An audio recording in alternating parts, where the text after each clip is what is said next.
Hello everyone, so today I'm going to teach you on how to log out your Facebook from all your devices. So first, what you're going to do is open up your Facebook and then after click on the top three lines. Once you're here, go to your settings and then after you open your settings and privacy. Now, go to your account center and scroll down to your information and permission. Over here, you can see so you need to go to not your information permission. Just above it there's personal details and above that there's password and security. So you need to go over here.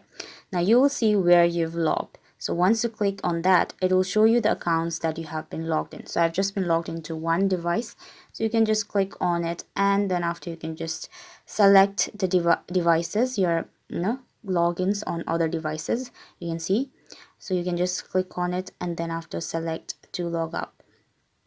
Now you just need to click on the device that you want to log out and click on log out and you're ready to go. Thank you so much for watching.